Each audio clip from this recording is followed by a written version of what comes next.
Studio Vikramgarh. Nitish Kumar जिंदाबाद जिंदाबाद जिंदाबाद, आरसीपी जी जिंदाबाद जिंदाबाद जिंदाबाद, लालन सिंह जिंदाबाद जिंदाबाद जिंदाबाद, अशोक चौधरी जिंदाबाद जिंदाबाद जिंदाबाद, नीरज सिंह जिंदाबाद जिंदाबाद जिंदाबाद, जनता दल यूनाइटेड जिंदाबाद जिंदाबाद।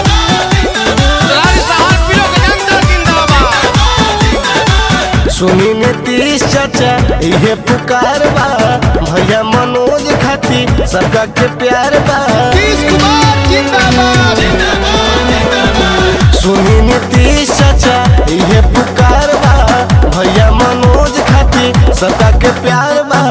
हमन के नेता ईमानदार चाहिए हो, ईमानदार चाहिए हो, जनता करारी के करे मांग हो, मनोज भैया अब की बार हो, जनता करारी के करे मांग हो, मनोज भैया अब की बार हो।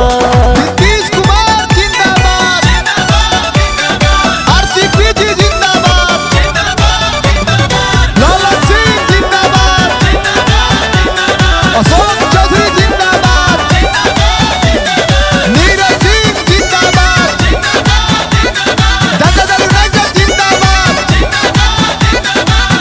पानी किसान खाती मान सम्मान खाती लड़े हरदम लड़ैया, भैया जी विकास करी है कि सब खास खास करी है।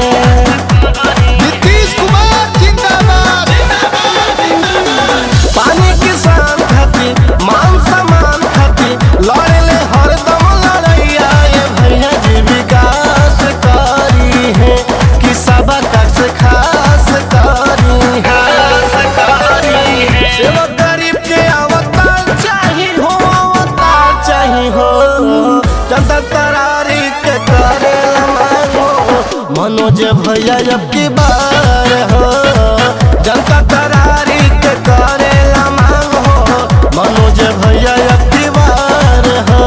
नीतीश कुमार जिंदाबाद जिंदाबाद जिंदाबाद, आरसीपी जी जिंदाबाद जिंदाबाद जिंदाबाद, लालन सिंह जिंदाबाद जिंदाबाद जिंदाबाद, अशोक चौधरी जिंदाबाद जिंदाबाद जिंदाबाद, नीरज सिंह जिंदाबाद जिंदाबाद जिंदाबाद। बिजली के तार ले हक के अधिकार ले, अनशन कैलन रोटी खातिर निमन विचार बाटे हो, कि सबका के प्यार बाटे हो।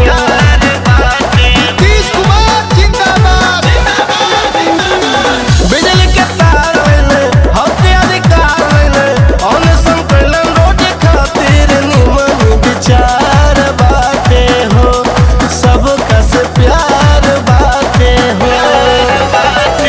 अनिल पुजारी चुनो प्यार चाहिए हो, अरे प्यार चाहिए हो, जनता करारी के करे मांगो, मनोज भैया अब की